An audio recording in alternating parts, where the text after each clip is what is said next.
E aí, pessoal, muito boa noite. Sábado, 25 de junho de 2022. Sejam muito bem-vindos para mais um Papo da Madrugada aqui no instantenews.1. Boa noite, Marcelo Campos. Boa noite, Ronaldo Rosas, e uma boa noite para você que nos faz companhia a partir de agora. Me desculpem ainda a voz, está meio de taquara rachada, né? Mas vamos tocando. Semana quente, né, Ronaldo? Semana quente. Agora a voz tá sexy. Segundo uma amiga minha. Puxa, o Marcelo tá com a voz sexy, mas tá bem, tá bem. Mas com todo respeito, né?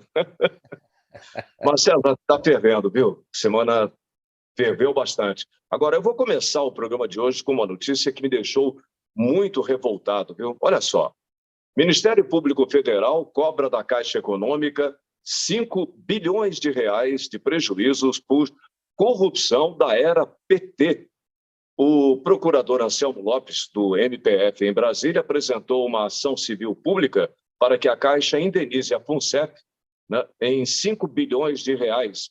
O valor corresponde ao prejuízo provocado ao fundo de pensão dos servidores do banco em investimentos ilícitos durante a gestão do PT. É a primeira ação do gênero desde que a Operação Greenfield, um dos filhotes, né, da Lava Jato, descortinou os esquemas de corrupção envolvendo a aplicação de recursos dos fundos de pensão. O Ministério Público Federal pede urgência na apreciação do caso, em razão da avançada idade de muitas das vítimas do esquema. Terminarão por falecer sem poder ver a reparação dos danos sofridos pela má gestão da FUNCEF, sofrendo antes disso com os incessantes descontos sobre as suas aposentadorias. Agora, Marcelo, a minha revolta com essa ação do Ministério Público é que, em vez de cobrar esses valores de quem desviou o dinheiro, quer cobrar da Caixa Econômica Federal, que foi vítima da corja que assaltou o país, Marcelo. Com certeza essa também é a reação, Ronaldo, de qualquer brasileiro sério que trabalha e paga impostos nesse país, né? Você vê que o Ministério Público tinha que investigar e responsabilizar os CPFs dos envolvidos nessa roubalheira. Veja que, em valores corrigidos, só esse escândalo corresponde a 5 bilhões de reais. Na própria peça do Ministério Público, o procurador quer que a Caixa Econômica Federal indenize com o valor que corresponde ao prejuízo provocado ao fundo de pensão dos servidores do banco em investimentos ilícitos durante a gestão do PT. Eu vou repetir, investimentos ilícitos durante a gestão do PT. Agora eu pergunto, por que não cobra do partido via fundo eleitoral, né?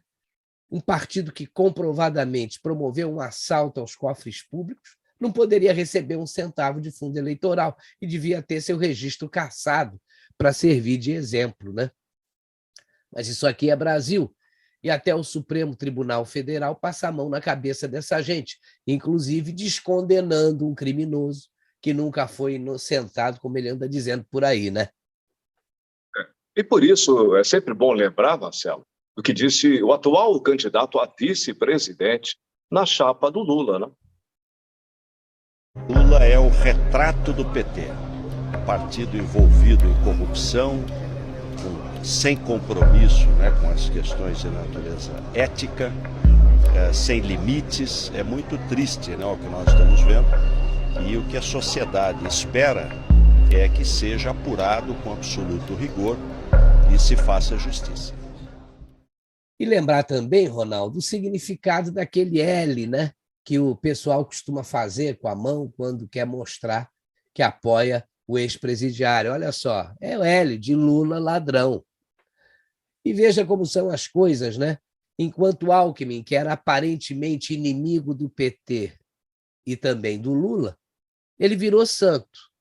E teve um sujeito que era visto pelo PT e pelo Barroso como santo, que virou o diabo em pessoa. Olha aí, o terrorista Cesare Battisti revela que Lula sabia dos seus crimes muito antes de serem descobertos pela mídia. Agora eu te pergunto, será que o Barroso também sabia? Olha, Marcelo, essa história está muito mal contada, viu? Antes de iniciar uma segunda greve de fome numa prisão calabresa, o ex-terrorista Cesare Battisti mandou uma carta escrita à mão dizendo que há muita coisa para esclarecer, outras a desmentir, inclusive algumas declarações falsas do Lula, né? Agora você vê, rapaz, o terrorista Cesare Battisti ficou aqui no Brasil durante 14 anos sob a proteção do ex-ministro da Educação e da Justiça, Tarso Genro, e do próprio presidente Lula, que não deve ter gostado aí nada dessas declarações, né? E veja do que o PT é capaz, rapaz. O Lula e o seu partido compraram um abrigo internacional para dar abrigo ao ex-integrante de um grupo terrorista de esquerda, que foi condenado por 4 homicídios ocorridos entre o final dos anos 60 e início dos anos 80. E o ministro Barroso, que foi advogado desse terrorista, jurava por todos os cantos que ele era inocente. E o pior é que ele foi desmentido pelo próprio cliente, né? Sinistro isso, viu? Agora, já que nós estamos falando da esquerda, ninguém se espanta mais com a cara de pau do Lula e nem da presidente do PT, Gleisi Hoffmann. Olha só o que ela declarou essa semana, Marcelo. Gleisi Hoffmann disse o seguinte: e a iniciativa privada é que corrompe as estatais. Olha só, cara. Na última quarta-feira, a presidente do PT, Gleisi Hoffmann, resolveu criticar a lei das estatais e aí veio com essa pérola de que é a iniciativa privada a responsável por praticar crimes junto a empresas públicas. Dá para acreditar numa coisa dessa, Marcelo? Olha aqui, Ronaldo, veja como funciona a cabeça de um petista, né? A Gleisi disse que o seu partido é favorável a mudanças na legislação para que políticos e ministros de um governo possam integrar as diretorias e os conselhos de administração dessas instituições. Ainda nem voltaram, rapaz, e já querem institucionalizar o aparelhamento das estatais. Agora vamos ver o que diz a lei das estatais, que essa senhora aí, conhecida como amante ou coxa na planilha da Odebrecht, quer alterar, né? A lei das estatais, ela diz que ninguém que participou de eleição há 4 anos pode ser indicado a diretor da Petrobras ou de qualquer outra estatal. E isso faz sentido, né? Aí ela diz o seguinte: não pode ser político, não pode ser líder de partido, como se ser político fosse crime. É a esquerda sempre invertendo as coisas, né?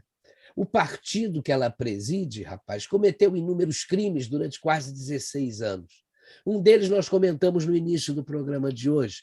E, infelizmente, o Ministério Público quer que nós paguemos a conta e os petistas envolvidos e o próprio partido fiquem rindo aí das nossas caras sem meter a mão no bolso, né? A Gleisi Hoffmann sabe que são os corruptos e os corruptores que arrebentam com a sociedade. Nenhum deles vai existir sem o outro. E as estatais acabam ficando mais suscetíveis a isso quando são aparelhadas por um partido que promoveu a maior roubalheira do mundo ocidental, sem o menor exagero, hein? O que eles sabem fazer mesmo é colocar as suas raposas dentro dos galinheiros públicos. E eu digo para você o seguinte: contra fatos não há argumentos. Veja, o presidente da Petrobras, Ademir Bendini, que esteve lá durante o governo do PT, foi preso. Ele tinha sido presidente do Banco do Brasil antes de ir para a Petrobras. Você imagina o passivo que ele deixou no bebê, hein? Outro indicado pelo governo do PT que foi preso foi um ex-diretor da Eletrobras. Tem mais. O ex-presidente da Eletronuclear, Otton Silva, na época do PT, foi preso e condenado a 43 anos de prisão. Isso aí aconteceu pela Lava Jato. Esse aí tentou até suicídio. O ex-presidente da Valec, Engenharia, Construções e Ferrovias, que é uma empresa pública sob a forma de sociedade por ações e que é controlada pela União por meio do Ministério da Infraestrutura, também indicado por petistas na época, foi condenado a 10 anos de prisão. O nome da figura é Juquinha das Neves, rapaz. Aí não dá nem para comentar, né? Quem também foi preso foi o ex-vice-presidente de fundos de governo e loterias da Caixa Econômica Federal, tal de Fábio Cleto, que ainda foi pedir perdão judicial ao ministro Edson Fachin. Pô, imagina o que aconteceu com as loterias e com os prêmios dessas loterias, né? Outro foi o presidente dos Correios no governo do PT, Wagner Pinheiro, também foi preso. Nós tivemos também ex-diretor do BNDES preso. E quando a gente olha para dentro do PT, rapaz, dá até arrepio. O partido teve 3 de seus presidentes e 3 tesoureiros presos. O PT já teve 5 secretários presos. O líder na Câmara dos Deputados do governo do PT foi preso. O líder do PT no Senado também foi preso. Só para refrescar a memória, era o Delcídio Amaral, lembra dele? Até os presidentes da República eleito pelo PT já foi preso. Esse todo mundo conhece porque foi descondenado e solto por amigos recentemente, né? Veja que esses são só alguns exemplos de que mostram do que são capazes esses petistas, rapaz. Aí aparece essa Gleice Hoffmann querendo dar uma de santinha.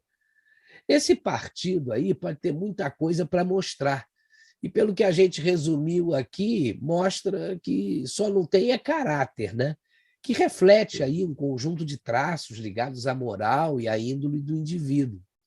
Isso a gente está vendo que eles não têm mesmo. E por isso nós encontramos 2 tipos de pessoas que votam no PT. Aqueles que não têm caráter, como eles, né? Ou então os doentes mentais. Sem dúvida, né? E parece que tem um terceiro grupo, né? Chegando agora, Marcelo. Olha só, tá ele aí, ó, na foto, né? É um terceiro grupo. É verdade, Ronaldo. Nunca foi tão fácil escolher, né?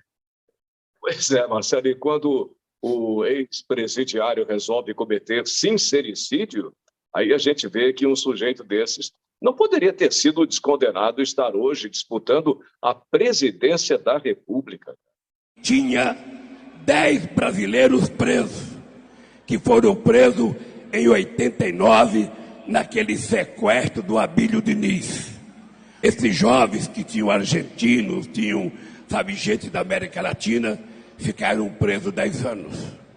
E teve um momento que eu fui conversar com o Fernando Henrique Cardoso, porque ele estava em greve de fome. E eles iam entrar em greve seca. A greve seca é você ficar sem comer e sem beber. E aí a morte seria certa. E eu, então, fui procurar o ministro da Justiça, chamado Renan Calheiros. Ele falou para mim: presidente, na época era só Lula. Ô Lula, vai conversar com o Fernando Henrique Cardoso, que eu tenho toda a disposição de mandar soltar o pessoal. E falei para o Fernando Henrique Cardoso: Fernando, você tem a chance de passar para a história como democrata, ou você tem chance de passar para a história como um presidente que permitiu que 10 jovens que cometeram um erro, sabe, morram na cadeia. E isso não vai apagar nunca. E o Fernando Henrique Cardoso falou para mim: Lula, se você for conversar com eles e eles acabar com a greve de fome, eu solto eles. E eu fui na cadeia dia 31 de dezembro, conversar com os meninos e falei: olha, vocês vão ter que dar a palavra para mim. Vocês vão ter que garantir para mim que vão acabar com a greve de fome agora e vocês vão ser soltos. E eles respeitaram a proposta, pararam a greve de fome e foram soltos, e eu não sei aonde que eles estão agora.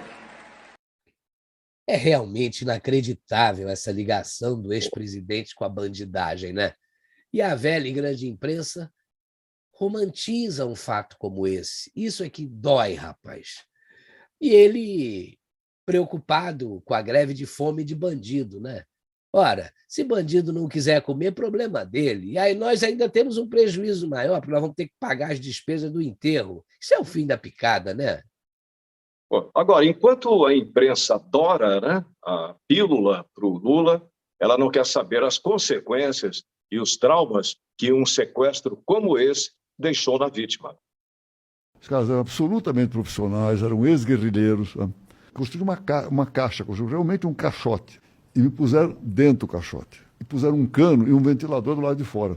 Esse era o ar que eu tinha. E tinha música alta, enlouquecido. Pode crer, tortura mesmo. Eu procurei uma terapeuta para procurar tratar um pouquinho do telhado, da cabeça. Entendi. Além de armas e munição, foi encontrado material de campanha do Partido dos Trabalhadores e de Lula, como adesivos, camisetas e bandeiras. Além de uma agenda com telefones de 2 líderes petistas, o vice-prefeito paulistano Luiz Eduardo Greenhalgh e o vereador e presidente da Câmara Municipal, Eduardo Suplicy.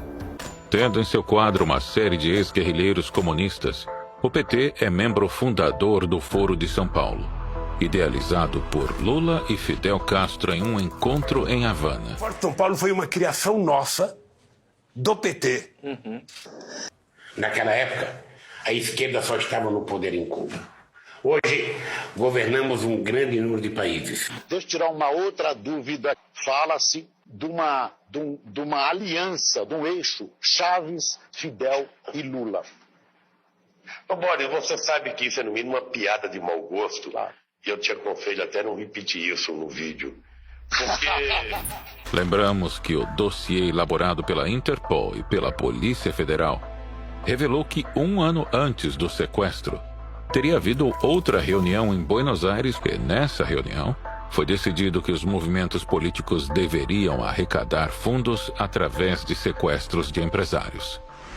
Segundo as investigações, o dinheiro dos sequestros de Washington Oliveto, Luiz Salles, Geraldo Alonso e Abílio Diniz iria para as organizações como as Farc e o MIR chileno, dos quais os membros já participaram de reuniões do Foro de São Paulo.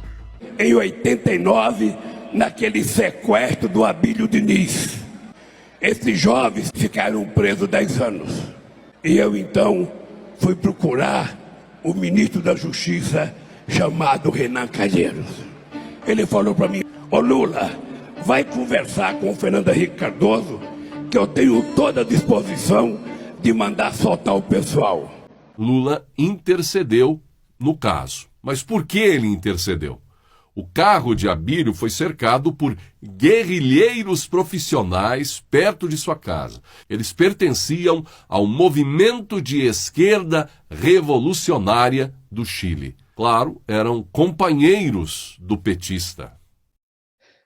E veja como são as coisas, hein? Como elas estão escancaradas, rapaz, que o Lula tem uma legião de defensores em órgãos que deveriam ter um mínimo de isenção aí, como o Supremo Tribunal Federal.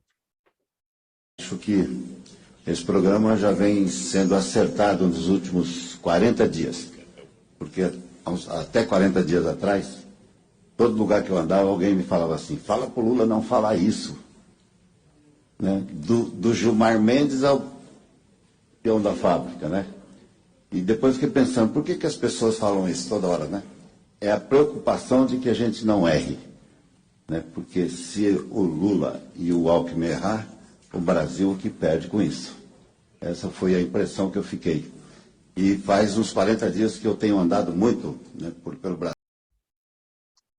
Rapaz, não sei, olha, depois eles dizem que estão defendendo a democracia, usam a palavra assim, de qualquer forma, é uma zona. O Brasil já sabe o que eles estão defendendo, né? Você deve lembrar daquele drone, né? Aquele drone que lançou excrementos, merda, né? Pouco merda, em apoiadores do Lula durante um evento em Minas Gerais. Parece que o tiro saiu pela culatra.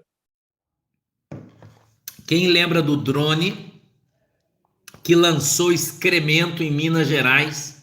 Um drone agrícola que pulverizou xixi e cocô em cima das pessoas que estavam numa reunião do PT. Quem é que lembra? A Polícia Civil de Minas Gerais identificou o proprietário do drone. A Polícia de Minas Gerais identificou o proprietário do drone. Eu disse para você ficar sentado. Você está sentado ainda? Eu vou te contar quem era dono do drone.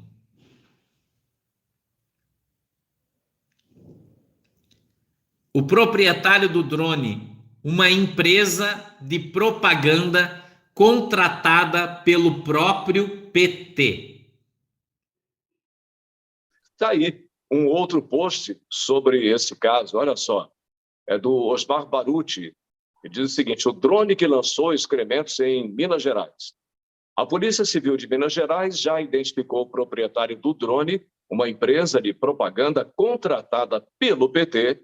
O operador disse que recebeu ordens de fazer isso para ser filmado e usar as imagens para fazer propaganda política. Ele foi ouvido e liberado. O nome disso é falsa bandeira, ou no jargão de hoje, false flag, né? O PT contratou o drone para jogar bosta nos próprios apoiadores. É surreal, rapaz. Rapaz, eu só gostaria, Ronaldo, de perguntar aos ministros Alexandre de Moraes, Edson Fachin, se isso não é atentado contra a democracia. O PT é assim, rapaz, ele é capaz de fazer qualquer coisa para colocar a culpa no Bolsonaro e nos seus apoiadores. E quando sabe que tem o apoio nas cortes superiores, aí é que ele escancara mesmo, fazendo até isso aí que você acabou de mostrar. Só que isso precisa ter um fim, né? Será que a gente não tem senadores com coragem para peitar o pusilânime presidente do Senado, Rodrigo Pacheco, e jogar essa hipocrisia no ventilador? O que falta no Brasil é homem público com coragem, porque a gente está vendo que existem muito poucos, né? Pois é, Marcelo, enquanto o Supremo proíbe operações em comunidades do Rio de Janeiro, a bandidagem, além de comemorar, agora inverteu a situação. Olha só, essa semana, no Rio de Janeiro, 2 mulheres foram presas por espionar tropas de elite da Polícia Militar. Existiam câmeras instaladas em pontos estratégicos para vigiar policiais que entravam e saíam dos batalhões. E essas informações eram repassadas para os traficantes. Veja um trecho de uma matéria que saiu no Jornal da Record. Eram repassadas a traficantes. 2 espiãs presas em flagrante em uma missão. Carolina Teixeira da Silva e Kelly Cristina Domingos estavam em um carro que seguia os policiais militares do BOPE, o Batalhão de Operações Especiais, até a comunidade de Manguinhos, na zona norte do Rio. Elas vão responder por associação ao tráfico de drogas. Com elas foram apreendidos 6 celulares. De acordo com as investigações, as mulheres passavam a traficantes o passo a passo da ação da PM em tempo real. Montam barricadas, montam emboscadas para as equipes que vão fazer a operação. O esquema de espionagem era ousado e contava com câmeras instaladas em pontos estratégicos. Uma delas dentro de um apartamento alugado nesse prédio em Laranjeiras, na zona sul do Rio. O equipamento estava em uma loja próximo à sede do BOPE, tropa de elite da PM. A outra câmera ficava em uma sala comercial no centro da cidade, vizinha ao batalhão de choque. De lá era registrada toda a movimentação de saída das viaturas da unidade militar. Agora a polícia quer saber há quanto tempo o BOPE e o batalhão de choque da PM eram monitorados e quem financiava essa espionagem. O esquema exigia um alto custo para funcionar. Tinha escolta, aluguel de imóveis em áreas nobres do Rio e equipamentos modernos de comunicação. O delegado responsável pelo inquérito vai pedir a quebra do sigilo telefônico das 2 espiãs. Há todo um grupo por trás disso. Elas são a ponta do iceberg. Agora a gente vai buscar o resto nessa investigação desmembrada. O que impressiona nas pessoas sérias desse país é a total falta de sintonia dos ministros do Supremo com a realidade. E aí podem estar por trás 2 razões. A primeira é o desprezo pela população e a segunda é a conivência com o crime. Eu espero que esses ministros sejam só despreparados, vaidosos, soberbos, falsos, humildes, hipócritas e até petulantes. Na hora que tivermos um presidente do Senado e a maioria dos senadores comprometidos com os anseios da população, esse problema se resolve com impeachment. Porque se eles forem coniventes com o crime, aí vão ter vida curta e a saída poderá ser traumática aí para o país. Certo mesmo, Ronaldo? Estava aí o Albert Einstein, olha só.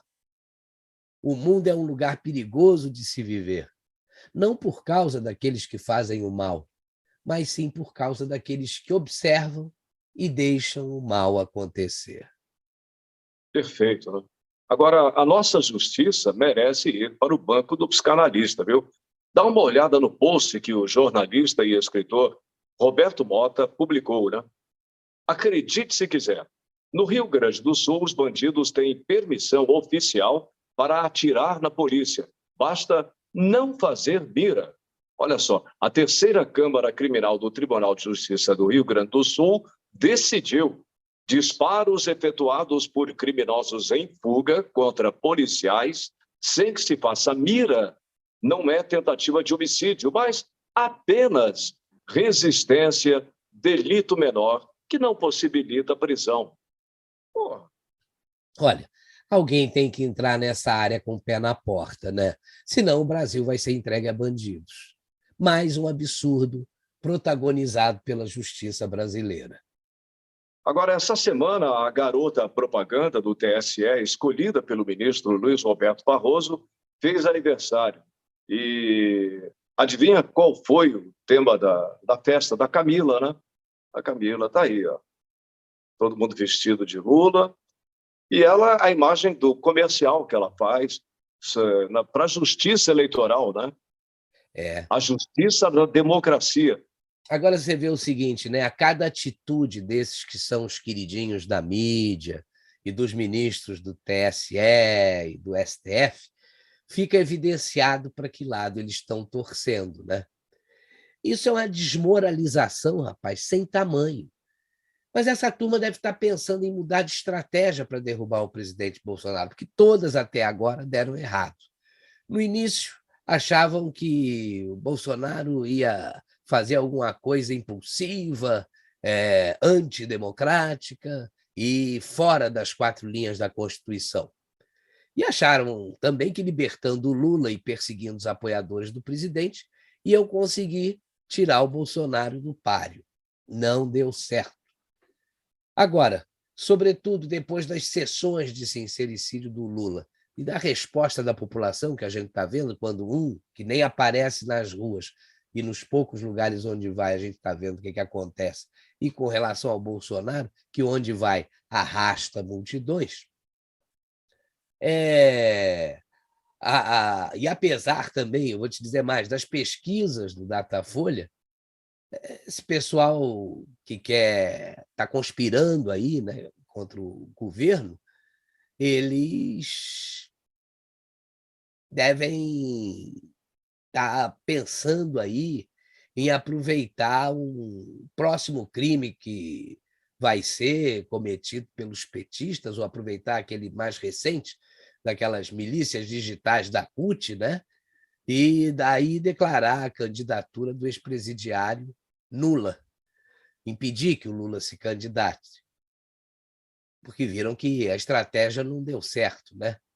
Mas aí isso abriria o caminho e seria a tempestade perfeita, né, para justificar mais na frente o cancelamento da candidatura do presidente Bolsonaro, baseado em algum escândalo advindo daquele inquérito ilegal das fake news. Eu fiz até essa semana um comentário sobre isso. Se tiraram o Lula,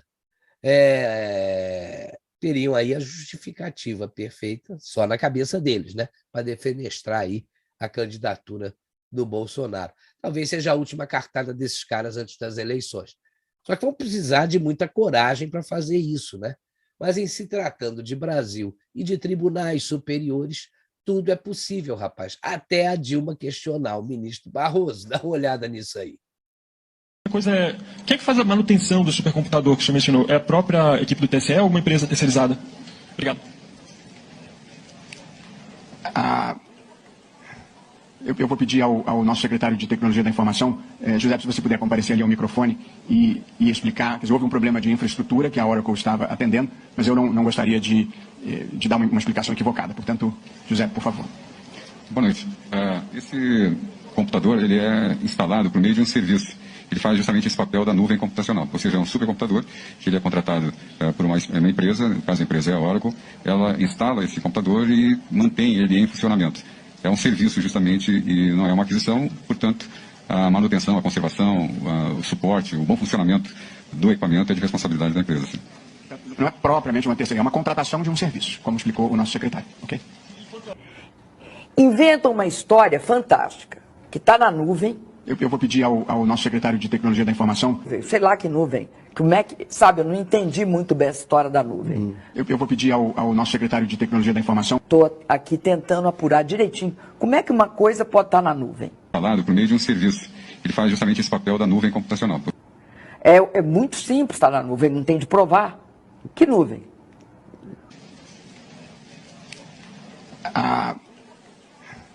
Aonde está a prova? É incrível, né? Agora, essa Dilma, né? Bom, mas tem mais um fracasso do PT. Olha, essa é incrível. Roda de samba Lula lá. Feijoada do Lindbergh, na rua Santa Paula 154, atrás da Escola Estadual Dom João VI, bairro da Ponte Preta, em Queimados. Aí, você foi a essa feijoada, não, né? Não, rapaz, mas eu ouvi o áudio que o Lindbergh, que vazaram, né, do Lindbergh Farias, pedindo um cara para arrumar gente para essa feijoada aí do Lindbergh, essa roda de samba Lulalá, que está mais para Lulelé, né? Olha só, ouve, rapaz. Paulinho, meu irmão, aqui é Lindbergh. Cara, tô precisando da tua ajuda. Eu vou fazer uma feijoada aí em Queimados, uma roda de samba Lulalá, no sábado, 13 horas. Eu vou te mandar depois o endereço, mas Paulinho, me ajuda a botar gente nisso aí. Eu sei que você conhece muita gente aí em Queimados. Leve quem você quiser. Eu não quero que seja uma coisa esvaziada não, meu irmão. Valeu, ele Paulinho. ainda diz, na hora, pode levar quem você quiser. Vale tudo, né? Pega uma carta ali na rua, tá a fim de comer uma feijoada? É 0,800, vamos nessa. Nem de graça, imagina, rapaz. Nem de graça. Agora, imagina a cara dele depois de tanto esforço. Olha só, tadinho, né? Pô, tu imagina esses seguranças aí, rapaz, a quantidade... Não, tem o Paulinho também, com quem ele falou aquele áudio. Paulinho, Paulinho, pela... esse é o Paulinho? Tem o Paulinho aí também. Acho que o Paulinho comeu a feijoada toda, hein? Aí tem uma criança sentada na mesa, deve ter sido a única pessoa presente ali. Pelo amor de Deus. Ali alguém ainda acredita nas pesquisas do Datafolha, né, rapaz? Olha, só para lembrar, o Datafolha é o mesmo instituto que, na véspera da eleição de 2018, afirmou categoricamente que o Jair Bolsonaro perderia para qualquer um dos candidatos à presidência, né? Até para o Cabo Daciolo, né? Marina. Glória a Deus, glória a Deus. Glória a Deus, glória a Deus. E o dilema do Brasil agora é esse aqui, Marcelo. Olha só, perder uma eleição normal numa democracia. Perder uma eleição é normal numa democracia. O problema é perder a democracia na eleição. Não vamos aceitar. Bom, agora vamos falar de operações na região amazônica. No domingo 19 de junho, o Exército realizou a maior apreensão de minério ilegal no Brasil. Entre o dia 1º e o dia 9 de junho, o Comando Conjunto Norte do Exército empreendeu ações que culminaram na maior apreensão de minério já realizada no Brasil. A operação foi batizada de Ágata Norte. Foram capturadas 202 mil toneladas de manganês, cobre e cassiterita na Vila do Conde, em Barcarena, no Pará. Além disso, foram apreendidos 309 quilos de cocaína, 2.850 quilos de pescado, 218 metros cúbicos de madeira, 7.600 caixas de cigarro, 77 embarcações, 20 veículos, 13 armas, 188 munições, 5 motosserras e 1.200 litros de combustível. Também foi interceptada uma embarcação que transportava 26 quilos de maconha, 600 pílulas de êxtase, sendo encontradas 12 pessoas de origem cubana que saíram do Suriname em direção ao Brasil. As atividades foram encerradas com um balanço total estimado em 201,4 milhões de reais em materiais ilícitos apreendidos. Foram empregadas 3.119 pessoas, entre civis e militares das Forças Armadas e dos órgãos de segurança pública e ambientais, 50 meios navais, 47 terrestres e 6 aéreos. Essas ações foram desenvolvidas em uma área equivalente a 1,7 milhão de quilômetros quadrados de área terrestre, 1 milhão de quilômetros quadrados de área marítima, 5.500 quilômetros de rios navegáveis, 1.800 quilômetros de litoral e 1.300 quilômetros de fronteiras terrestres. Os órgãos envolvidos planejaram a operação há meses e, com conhecimento no combate aos delitos transfronteiriços e ambientais, agiram em ações simultâneas em pontos estratégicos, utilizando dados de monitoramento sob área marítima, fluvial, terrestre e aérea. Também foram empregados equipamentos de última geração, disponibilizados pelo Comando de Defesa Cibernética e Aeronaves do Comando de Operações Aeroespaciais para o patrulhamento marítimo. Vamos ver as imagens?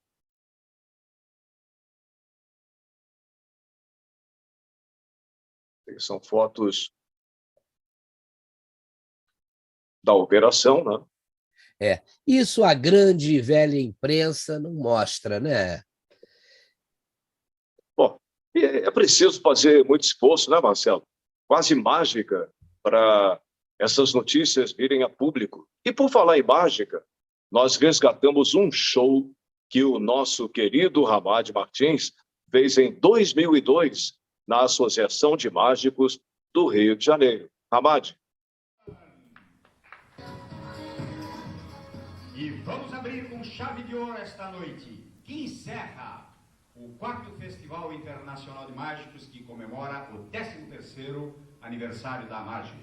Vamos abrir com chave de ouro, chamando o mágico que dispensa qualquer adjetivo, qualquer comentário. Vamos chamar ele, Ramadi!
Mostramos aí uns trechinhos aí desse show que ele fez, a gente resgatou isso. E graças ao apoio aí da Kátia Hamad. Ele realmente está fazendo falta, né, Ronaldo? Mas aqui no Papo da Madrugada, o Hamad tem lugar cativo. Na semana que vem, nós vamos mostrar um depoimento do cantor Tony Patrick sobre um show que ele fez com o Hamad lá em Las Vegas, viu? Foi muito legal. Muito bom. Pois é, Marcelo, agora vamos passar da mágica para a maternidade. Você sabe quem é o ladrãozinho da mamãe? Olha só. Quem é o ladrãozinho da mamãe? Quem é? Aí tá ele lá, glup, glup, glup, glup. Rapaz, e a mamãe é o supremo que nos envergonha a cada dia, né, rapaz? E tem um flagrante de uma conversa entre um repórter e o ex-presidiário, olha só. O repórter fala, o Bolsonaro anda fazendo carreatas, bicicletas, barcoceatas, skateatas, jet-skiatas, pula-pulatas, andarilatas, paraquedeatas, motociatas. O que o senhor pretende fazer? Aí o Lula responde, negociatas. Negociatas, que coisa ridícula, né, cara? Mas os famosos têm que tomar cuidado, né, Marcelo, quando autorizam o uso de suas imagens, né? Eles precisam saber qual é o veículo que vai veicular a propaganda, que vai mostrar a propaganda, né? Porque senão pode dar ruim. Olha só, eis a importância de saber onde seu anúncio será veiculado. O cara até ficou, pô, não sou isso tudo, né? Mas dá lá no ônibus, velho. Essa pegou mal, hein, Ronaldo? Mas quando você pega durante um voo, rapaz, um comissário bem-humorado, olha só.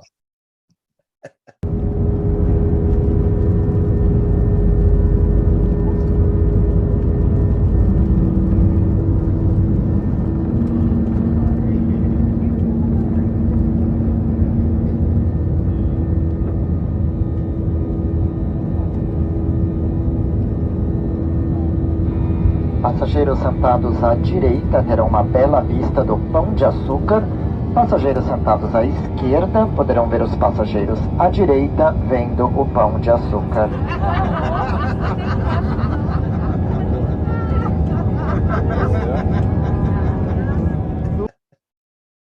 Eu acho essa genial, genial, inteligentíssima, né? Essa tirada do comandante, né? Agora, a Olívia Palito, né? Aquela paixão do Popeye, é que tinha razão. Olha só. Sempre que possível, converse com um saco de cimento. Nessa vida, só devemos acreditar naquilo que um dia pode ser concreto. Mas você sabe, Ronaldo, que o primeiro Uber a gente nunca esquece, né? E essa semana saiu a foto, rapaz, do primeiro Uber da rainha da Inglaterra, Elizabeth I. Olha aí, a Arca de Noé. O primeiro Uber dela era a Arca de Noé, Ronaldo. Pô, e não foi à toa que ela declarou durante uma tempestade em Londres, né? Ai, essa chuvinha não é nada. Noé e eu pegamos uma que durou 40 dias, 40 noites. Era muita água que caiu do céu. Rainha Elizabeth. Rapaz. Não é fácil, não. E nas homenagens aos 70 anos de reinado da Rainha Elizabeth, não faltaram memes, né? Aí vamos mostrar aí.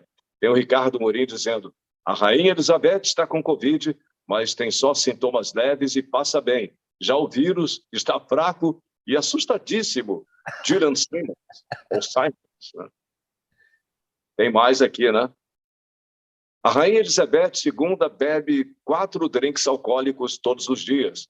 Um copo de gin antes do almoço, um pouco de vinho durante o almoço, um dry martini no jantar e uma taça de champanhe após o jantar. E o povo achando que o segredo está no suco verde, cara. Olha, sobrou até para o Raul Seixas, rapaz. Olha lá, eu nasci há 10 mil anos atrás, e ela, eu te carreguei no colo. E o filho da rainha, Marcelo, o príncipe Charles, já fez o seu testamento, olha só.